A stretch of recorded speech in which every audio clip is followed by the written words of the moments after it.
मैं आज जिस टॉपिक को लेकर के आपके बीच में आया हूँ, एक ये वीडियो वायरल हो रही है आंध्र प्रदेश हाई कोर्ट की, जिसके अंदर एक आंध्र प्रदेश के जस्टिस सिटिंग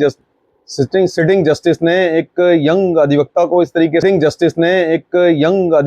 इस तरीके से डराया धमकाया, ऑर्डर पास किया, जिसके अंदर उन्होंने ये भी बोला कि आपको जेल के अंदर भेज दिया जाएगा 24 घंटे के लिए। उनको ऐसा महसूस हुआ कि हमारे अधिवक्ता साथी से कोई प्रोफेशनल मिसकंडक्ट हो गया है, शायद उनसे फाइल गलत रखी गई और या टाइम पे उन्होंने जजमेंट की कॉपी ऑनरेबल जज साहब को नहीं दी। लेकिन मैं ये कहता हूं कि क्या ऐसे कंडक्ट के अंदर में भी आपने जिस तरीके का ऑर्डर पास किया, मेरी मजबूरी है, मैं कभी नहीं चाहता था कि ऐसी वीडियो बनाई जाए, और मेरे दिल के अंदर, और मैं पूरा सम्मान करता हूं भारत के न्यायालय, सभी न्यायालय, सुप्रीम कोर्ट और हाई कोर्ट और सभी जिला अदालतों का। मगर इसमें सबसे बड़ी देखी जाने वाली बात यह है, सभी अदालतों का काम और सभी न्यायाधीशों का काम आपके और हमारे बीच में कहीं ना कहीं भय और डर को दूर करने का है, और न्यायालय प्रणाली के अंदर हमारे बीच में भरोसा कायम करने का है। वहीं इस तरीके के ऑर्डर पास करके आप एक यंग लॉयर को धमका रहे हैं, या एक यंग लॉयर के अंदर अपोलोजाइज करने के बाद, उसकी तरफ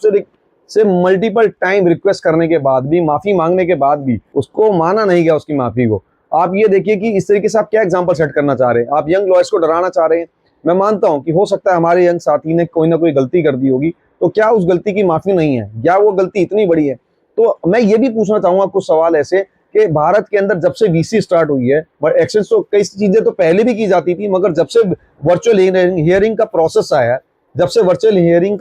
आया, इसके अंदर आप ये देखिए कि ऐसी बहुत सारी चीजें, ऐसे बहुत मल्टीपल टाइम ऐसे एक्शंस रहे हैं जहां पे कोर्ट के अंदर चीजें एक्सपोज हुई है। आप बात कर लीजिए हाल ही के अंदर दिल्ली हाई कोर्ट के अंदर पौन चल गई, या बात कर लीजिए ऐसे सीनियर एडवोकेट्स के, हमारे रिस्पेक्टेबल सीनियर एडवोकेट्स की भी, जहां आपने देखा होगा सुप्रीम कोर्ट की हियरिंग के अंदर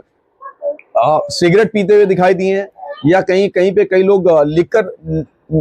कई लोग एल्कोहलिक कंडीशन में भी वर्चुअल हियरिंग में अपीयर होते नजर आए हैं। ऐसे बहुत सारे मल्टीपल चीजें हैं, पर क्या वहां पे कोर्ट का क्या क्या बड़ा रीजन रहा? क्या कोर्ट ने उन ऑफिसर्स को और उन एडवोकेट्स को भी जेल के अंदर डाला या उनको जुडिशियल कस्टडी में भेजा? लेकिन ऐसा नहीं हुआ, क्योंकि यहाँ सिर्फ इतनी सी बात हो रही है कि यहाँ सिर्फ यंग लॉयर्स को दबाया जा रहा है। मगर मैं मानता हूं कि मुझे अपनी पूरी न्याय प्रणाली पे भरोसा है, पूरे देश के कानून पे भरोसा है। मैं मानता हूं कि ऐसी गलतियां दोबारा नहीं होनी चाहिए। लेकिन सच्ची बात यह भी है कि कहीं ना कहीं ऐसे लॉयर्स और ऐसी हमारी बार एसोसिएशन भी हैं जहां पर सुप्रीम कोर्ट की टाइमली इंटरफेरेंस की वजह से ये ऑर्डर को वापस लेना पड़ गया।